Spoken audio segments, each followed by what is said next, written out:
poursuit paisiblement son train de développement à tous les niveaux et dans tous les domaines. Et la population de toute la région du Sahara est résolument tournée vers l'avenir. Elle aspire avec beaucoup de confiance aux retrouvailles avec les frères, les parents et les proches, séquestrés par milliers dans les camps de Tindouf, dans l'ouest algérien depuis quelques 33 années. Elle aspire fortement à ces retrouvailles suite à toutes ces lueurs d'espoir suscitées par l'initiative marocaine d'octroi d'une large autonomie aux provinces du Sud. Initiative que la communauté internationale salue et soutient avec force.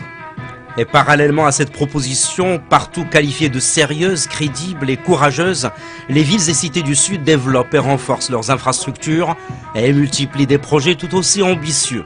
Le secteur de la santé, par exemple, a été le thème phare de toute une session du Conseil royal consultatif pour les affaires sahariennes début mai dernier à Rabat.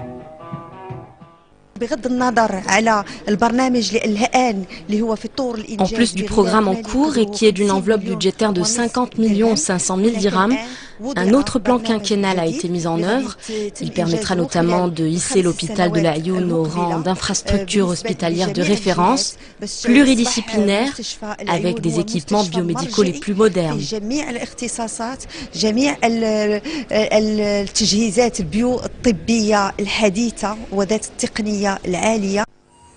Le Maroc nouveau est d'abord celui du grand élan réalisé en matière de promotion de la culture, du respect des droits de l'homme. C'est ainsi que le Conseil consultatif des droits de l'homme a ouvert un bureau régional à l'Ayoun. De même que Diwan al-Madalim, l'équivalent de l'institution de l'Ombudsman, a inauguré cette année sa première et unique délégation régionale dans cette ville. Et quel contraste quand on pense à la situation des droits de l'homme dans les camps de Tindouf, dans le sud-ouest algérien. Voici un témoignage poignant.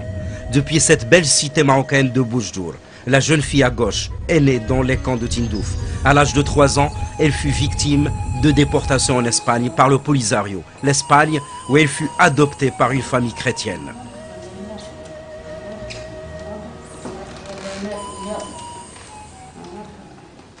Elle a été éduquée selon la culture de la famille chrétienne.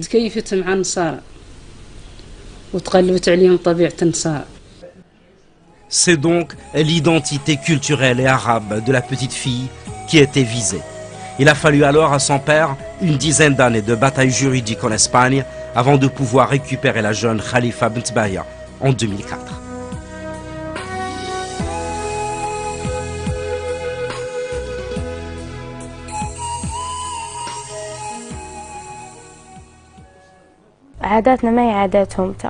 Nos traditions sont différentes. Je ne pouvais pas vivre dépossédée de mon identité véritable. Toute la famille de Khalifa est parvenue à regagner la mère patrie et à retrouver sa vie normale. Cependant, des milliers d'autres Sahraouis demeurent toujours séquestrés dans les camps de Tindouf. C'est alors, depuis Smara, que le Conseil royal consultatif pour les affaires sahariennes, le CORCAS, a lancé fin 2007 un appel pressant au Polisario pour qu'il mette fin aux souffrances des séquestrés et pour qu'il saisisse l'opportunité historique qu'offre l'initiative marocaine d'autonomie. Cette session du CORCAS a appelé la direction du Polisario à faire prévaloir la raison et la logique de l'histoire et du présent. Nous appelons nos frères qui décident du sort de nos proches séquestrés dans les camps de Tindouf. Nous les appelons à faire prévaloir la raison et nous leur disons assez des souffrances, assez de la dispersion, de cette situation de familles séparées et de création de générations sans avenir ni identité. À New York, le Conseil de sécurité de l'ONU poursuit ses efforts. Il adopte le 30 avril 2008 la résolution 1813 soutenant la démarche marocaine en vue de résoudre la question du Sahara. La résolution onusienne qualifie l'initiative marocaine d'autonomie de sérieuse, crédible, et elle appelle les parties à des négociations profondes, de bonne volonté et sans conditions préalables. Et effectivement, c'est de bonne volonté que le Maroc participera à une série de 4 rounds de négociations à Manas, dans la banlieue de New York, en 2007 et 2008. Et à chacun de ces rounds, le Maroc multiplie les actes de bonne foi, soutenus par la solidité du front interne et la quasi-unanimité internationale quant à la justesse de sa cause. Fort également de sa proposition courageuse d'octroi d'une large autonomie à la région du Sahara sous la souveraineté du royaume. Désormais, les thèses des séparatistes sont totalement écartées par le Conseil de sécurité de l'ONU. L'ordre du jour de ce round de négociations a porté sur les moyens d'application des résolutions 1754 et 1783 du Conseil de sécurité, ainsi que des axes thématiques relatifs aux instances de l'autonomie locale, leurs prérogatives, le système judiciaire, les ressources et le partage de ces ressources de façon que soit assuré le développement de la région.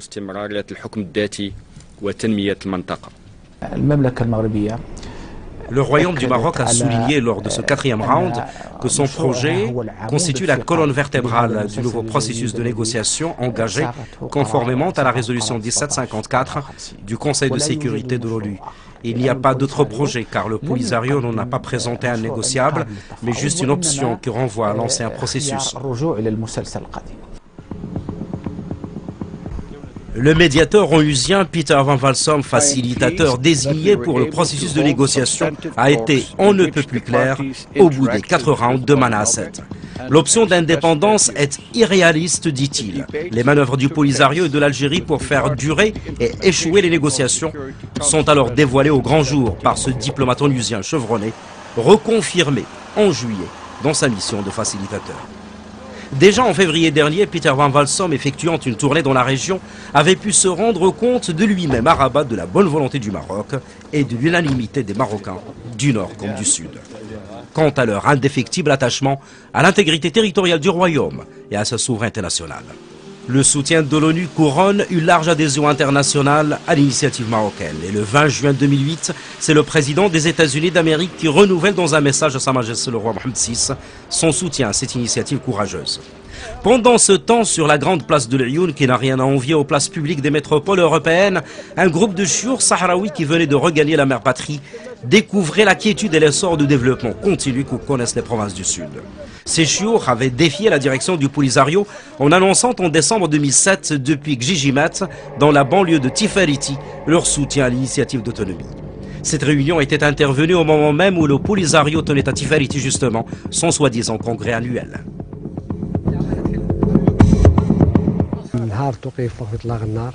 Depuis l'entrée en vigueur du cessez-le-feu, nous n'avons cessé de chercher les moyens de regagner la mère patrie et de fuir les camps de Tindouf. Nous avons vécu 30 ans de persécution dans ces camps. Nous avons fini par découvrir que la direction du Polisario est composée de traîtres. Alors nous avons décidé de rentrer dans notre mère patrie, encourageant cela par la proposition d'autonomie. Joignant l'acte à la parole, ces chiours et les membres de leur famille, une centaine de personnes au total, ont regagné le Maroc fin février 2008 à travers le poste frontalier de Guerguerat sur la frontière avec la Mauritanie. Des moments émouvants de retrouvailles, après plus de 3 décennies de séparation.